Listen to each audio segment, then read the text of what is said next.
Dr. Lynn, you're recognized for 5 minutes for an opening statement, please. Chairman Burgess, Ranking Member Green, and members of the subcommittee, thank you for inviting me here today. My name is Frank Lynn, and I'm an associate professor in the Johns Hopkins School of Medicine and the Johns Hopkins Bloomberg School of Public Health. From a clinical perspective, I'm a board-certified otolaryngologist with fellowship training in otology, and I'm an expert in the medical and surgical management of hearing loss and other conditions affecting the ear. From a research perspective, I'm a public health expert on the impact that hearing loss has on older adults in society. My interest in and testimony on the Over-the-Counter Hearing Act stems directly from this background. The OTC hearing aid bill, which we've been discussing, introduced by Representatives Kennedy, Carter, and Blackburn, directly reflects the early recommendations made by two expert committees, the President's Council of Advisors on Science and Technology, or PCAST, in 2015, and the National Academies of Science, Engineering, Medicine Consensus Study in 2016. I advised PCAST on their report and was also a member of the National Academy's Expert Committee. Both of these expert bodies concluded that the creation of an FDA regulatory classification for OTC hearing aids from mild to moderate hearing loss would immediately benefit public health and Americans. The importance of the present bill instructing the FDA to carry out this recommendation is immense for public health. Over the past several years, research from Johns Hopkins as well as other academic institutions has clearly demonstrated that hearing loss, while being a usual process of aging for nearly all Americans, is not without consequence. These studies have demonstrated that individuals with hearing loss are at a greater risk of developing dementia, having falls, and having greater healthcare costs. These research studies also clearly suggest that hearing loss treatments, such as using hearing aids, potentially decrease these risks and lead to real and tangible benefits for society. And yet, currently, less than 20% of nearly, actually updated figure, 38 million Americans with hearing loss currently have access to hearing aids.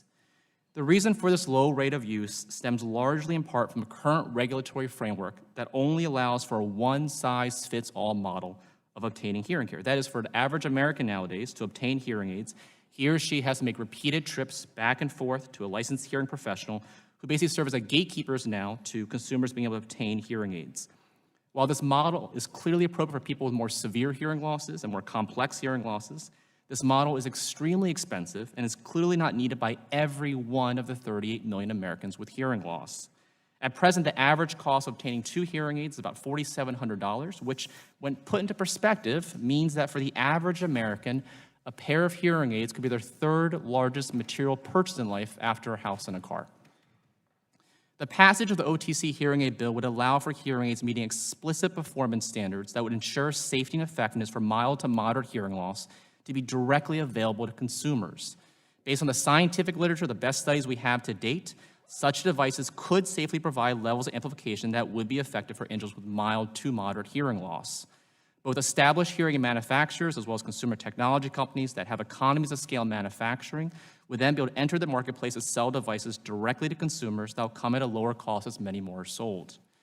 Importantly, the availability of OTC hearing aids for mild to moderate hearing loss does not in any way preclude the invaluable services in counseling, education, device programming that a hearing professional could provide. One would expect, and we already see this actually, that many adults would in fact still want to seek out a hearing professional to learn how to use these devices and customize the device to their hearing needs, while others may learn to use these devices on their own, much like any other consumer electronic. The important point is that the availability of OTC hearing aids for mild to moderate hearing loss would bring hearing technologists out from under the explicit control of hearing professionals, such as me, and allow consumers to choose what level of hearing care best meets their own needs and priorities. I should note that some critics of OTC hearing aids commonly raise concerns about the safety of these devices to consumers, the risk of children using these devices, and whether these devices should only be for mild hearing losses. While as a medical and surgical expert on hearing loss, I can appreciate where these concerns are coming from. These concerns are misguided, and more often than not are being raised by parties who are more interested in preserving the status quo rather than truly improving the lives of Americans with hearing loss and advancing public health. These latter priorities are what mainly concern me as an academic as well as a physician, what also concern PCAST and the National Academies and their recommendations that serve as the direct basis of the wording of the over-the-counter hearing aid bill. I've provided more extensive discussion of these concerns by written testimony, and I'm also more than happy to address further and questions from any of the subcommittee members. Thank you for allowing me to share my views with you. And Dr. Lynn, you think your testimony, you think that OTC could also comply with the moderate hearing loss? Yes, absolutely. I mean, from several perspectives. I mean, from the clinical perspective, Mild to moderate is on a natural continuum. There are no sharp barriers. We see right now a moderate hearing loss affects about 30% of everyone with a hearing loss. So you're talking about cutting out 30% of the marketplace, and consumers could benefit if we limit to mild and moderate. But from a clinical perspective, there's no such thing right now as a hearing aid only for mild hearing loss or a hearing aid only for moderate hearing loss. Right now, it's the same thing, basically. So by trying to limit to mild hearing loss, we're essentially limiting the functionality of that hearing aid eventually to 30% of the people with hearing loss out there saying, I'm sorry, but you'll have to go through the standard channels and pay $4,500. More importantly, from a research perspective, the best clinical trial to date, funded by the NIH, completely independent academic medical center, demonstrably showed that treatment of mild to moderate hearing loss with over-the-counter hearing aids is effective. So that's a scientific perspective. Now, more important, I think from a larger perspective, I think it's easy to frame this as an either or. You have to either get an over-the-counter hearing aid or you have to go see a clinician. There's nothing in between. It's just not true. It is very much an and phenomenon. Namely, already what we're seeing right now with the availability of more attention paid to over-the-counter devices is that more patients are coming to my clinic now and seeing my colleagues saying, you know, I heard there might be an over-the-counter device. Would this be relevant for me? Could I use this? So in many cases, you may have someone with a maybe moderate hearing loss. They try a device. They think it works, may not be great. It drives them to see the clinician. The clinician can help them. It's not an either-or phenomenon. By limiting to mild hearing loss, that means when a patient goes to see, let's say, an audiologist, then audiologists can't even help them anymore with the over-the-counter device because there's a cap placed on how much benefit could be attained from it. I think in the end, it comes down to safety and it comes down to efficacy. And I think both have already been well established, both clinically. I think it's a testament to the American Doctors of Audiology, the leading audiology group for private practice audiologists, already coming out full support of this, as well as multiple medical organizations. Excellent, thank you. Yield back. Chair thanks the gentleman. Gentleman yields back. Chair recognizes the gentleman from Texas, Mr. Green. 5 minutes for questions, please. Thank you, Mr. Chairman. And Dr. Lynn, I know you've been involved in research that led recommendations by 2 expert committees, both of which concluded that the creation of an FDA regulatory classification for OTC hearing aids would benefit the public. Can you elaborate on this work? I think you did that in your testimony and some other, that it would help, obviously, for the cost, but it also may drive people to a professional because they find out that they don't, that the over-the-counter may not work. It's kind of like my colleague's reading glasses that he bought at the drugstore. Yeah, so very much I think that's the case, Representative Green. I think what we're seeing right now is already with increased attention paid to hearing loss and over-the-counter devices, it's driving people to ask about their hearing, to come in to get evaluated, and then they may still go on and get an over-the-counter device, but a lot of times under the guidance or advice. I think there's a tendency to think, well, if you have an over-the-counter device, all of a sudden people are going to want to avoid doctors, they're going to avoid audiologists. It's exactly the opposite. As we have a regulated over-the-counter category, which is broadly applicable to the vast majority of Americans with hearing loss, it drives people to ask more questions about hearing loss. It drives more people to go to their physician and say, I heard these devices are available. Could you help me decide? It's very much the opposite, I think, in terms of what would actually be projected to happen by some people in the industry. Dr. Lynn, I think that you have pretty much stated why this is important, having the over-the-counter hearing aids, and I appreciate that. Let's look for just a minute, though. One more thing I want to touch on very quickly, state laws, and why we may need to preempt those state laws as we look at the availability, especially in underserved areas. So just a couple of seconds on that, and then after he finishes, Mr. Chairman, I will yield back. Thank you, Representative Blackburn. Right now, as the act you helped co-author clearly states, there's a very narrow preemption of state law specifically for this over-the-counter class of hearing aids.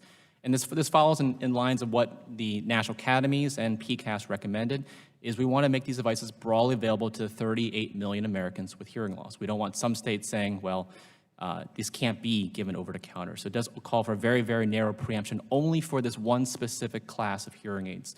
Right now, actually all states right now have on their books that hearing aids cannot be sold over-the-counter.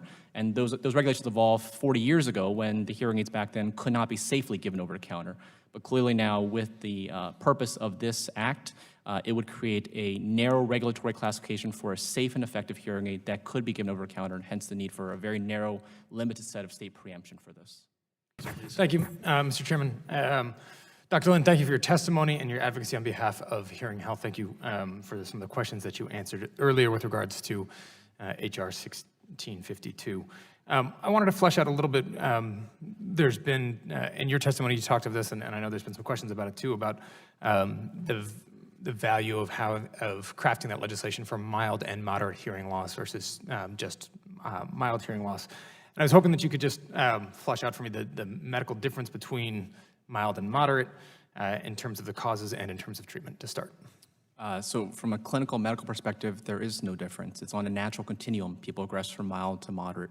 That currently encompasses, again, about 95% of people with hearing loss have a range of the mild to moderate. From a clinical perspective now, when you see an audiologist, they don't necessarily distinguish a different device for mild versus moderate. It's the same device, you just program it a little differently.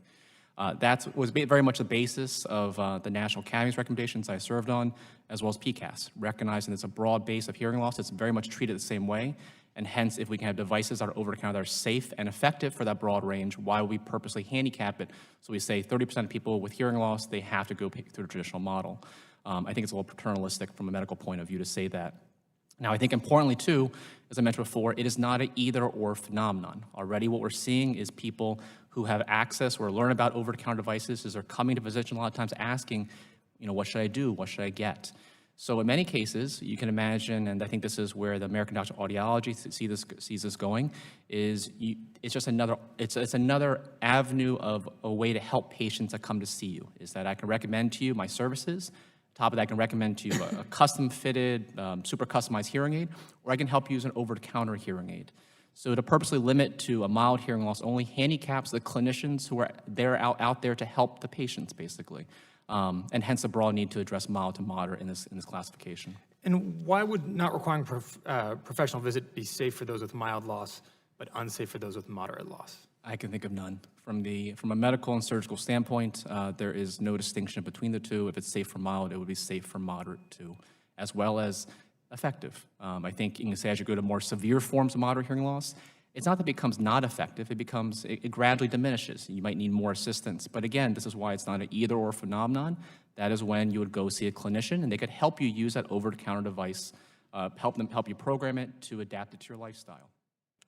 At some point or another, every one of us is going to use a medical advice without even realizing it. I keep getting asked when I go through to take a airplane trip if I have any medical devices on me. I guess it's with age that comes along. But some need devices to go about their daily activities more comfortably, and some may depend on one for their very survival. Therefore, we all have a stake in the issue, and it's important, of course, that we ensure medical devices are effective, safe, and readily accessible to those who need them. And I think that's a principle we can agree on. Let me ask you, Dr. Lin, I have a few questions for you. During your testimony, you mentioned some of the concerns that have been raised with respect to over-the-counter hearing aids. You also noted that less than 1/5 of the nearly 38 million Americans with substantial hearing loss presently have access to hearing aids. Could you elaborate, please, on how the potential risks of over-the-counter hearing aids stack up in comparison to the risks of unaddressed hearing loss? So I think that's exactly the question. I think anything we ever do policy-wise is a balance of benefit versus risks. And I think the benefits here now that we know from research that hearing loss is linked with things like dementia, higher healthcare costs, falls, is that anything we can do to address hearing loss, to increase usage, could only benefit public health. So those are clear, tangible, real benefits for our parents, for our seniors, for society right now. The risks, on the other hand, I would say are minute. When we talk about hearing loss in older adults, 2 out of every 3 adults over 70 has a hearing loss. As FDA described before, again, not every person needs to be medically evaluated.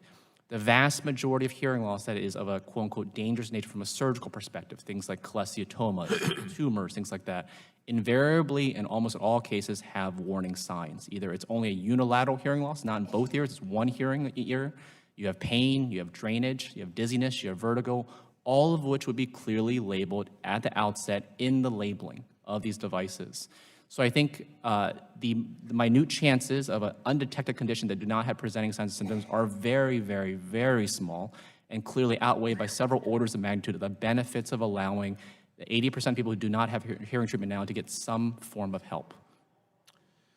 Dr. Lin, late last year, FDA actually signaled that it might create a category of over-the-counter hearing aids. And similarly, I understand that FDA released guidance in December outlining its decision not to enforce a requirement that adults undergo a doctor's exam or sign a waiver before purchasing hearing aids.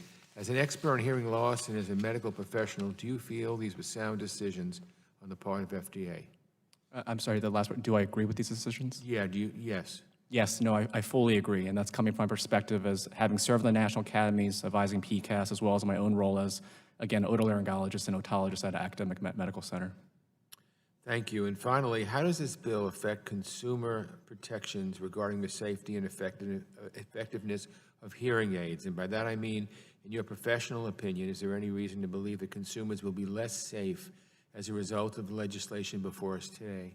No, and I think, as I mentioned before, I think they're actually far safer, in fact. And I think the reason why that is because as you have an over-the-counter regulated class that's broadly applicable to the 90%, 95% people with hearing loss out there, it drives interest, it drives questions. It causes consumers and patients to ask more about hearing loss, to ask their physicians about hearing loss, to go see an audiologist to get their advice. It doesn't drive people away from hearing care. It drives people toward hearing care by offering an avenue that they can now approach it on their own terms. Thank you very much. I yield back. Chair thanks the gentleman. Chair recognizes himself for 5 minutes for questions. And Dr. Lin, I really do appreciate your testimony and your forthright answers to all the questions. Just so I'm clear on this, are there any illnesses that would prevent with mild hearing loss that would be different from illnesses that would prevent with moderate hearing loss?